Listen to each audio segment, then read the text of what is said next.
Thanks for sticking around. The UBC Thunderbirds once again find themselves in the role of the Great Western Hope in men's basketball. Always competitive at the top of the standings, they have found ways to falter late in the season, either in the stretch run or at the Nationals over the last dozen years. They took the conference lead with them into Manitoba to face the Herd. Let's head right to the fourth Q. 7:26 to go, and this layup from Keith O'Mara puts the Bisons up by 15. But the T-Birds go on a run. Here's Jordan Jensen-White to Connor Morgan, who throws down the big one-hander. Then it's Jensen-White going to the rack for two. That cuts the lead to 8.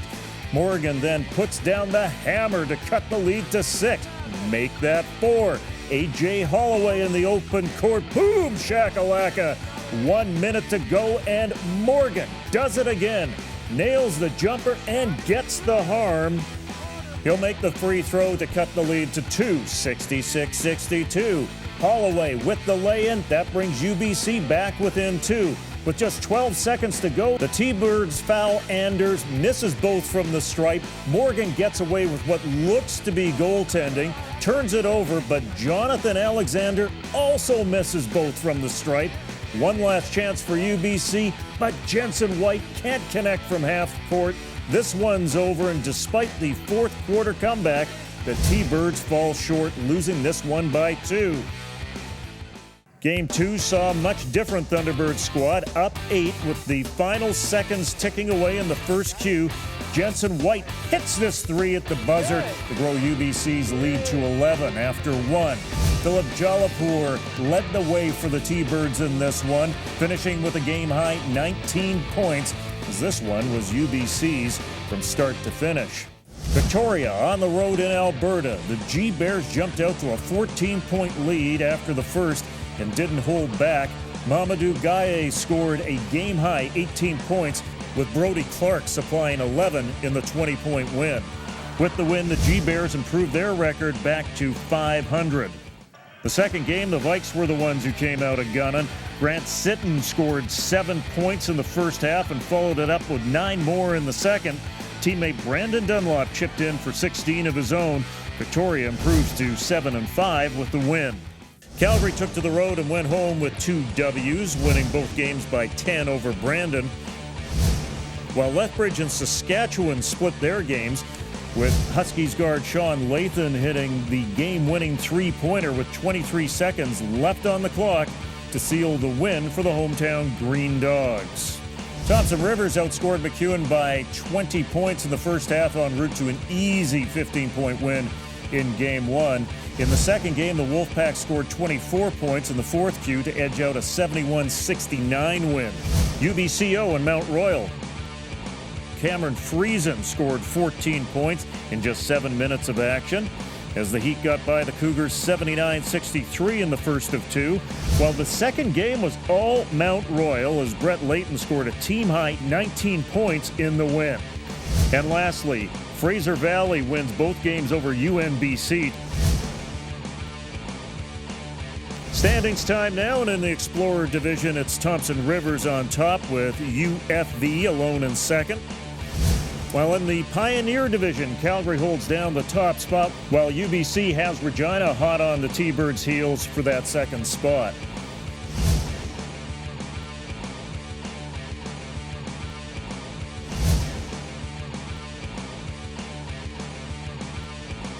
Over to women's basketball now, and the Explorer division is the junior cousin to the Pioneer division in Canada West. However, the top teams in the Explorer are now getting pretty competitive, and the most competitive series of all featured Thompson Rivers and MacEwan. Cassie Kelowna scored 8 of her team-high 17 points in the fourth quarter as Thompson Rivers got past MacEwan by 14 to take the first of 2 with the Griffins. 4 of TRU's starters scored in double figures for the win. Second game was a much tighter affair, but the Wolfpack used a strong fourth quarter to squeeze out a win. UBC Okanagan shot an abysmal 27% from the field, yet managed a 4-point win over Mount Royal on Friday. Well, in the second game, Claire Elliott scored 16 points to lead the Heat to a 2-game sweep. It was a tale of two different games between UNBC and Fraser Valley. In the first one, the Timberwolves got the best of the Cascades, taking it by 16. But in the second game, the Cascades got revenge with a 27-point win. Kelsey Lund was on fire for the Dinos, scoring a team-high 18 points. Calgary gets by Brandon with ease, taking game one by 24. The second game was a much tighter affair. Calgary trailed throughout the game until the fourth, where the Dinos outscored Brandon 25-12, earning the 5-point win. Vikes and Pandas. Alberta had 4 players in double digits as they got by the Vikes, taking the first of 2 by 22. The win improved Alberta to 8-1 on the season and brought their winning streak to 3 games. The second game wasn't even close as Megan Wickstrom scored a game-high 19 points, connecting on 3 of 4 from the land beyond, leading the Pandas to a win. So with the win, the Pandas' win streak extends to 4 games, making Alberta 10-1 on the season.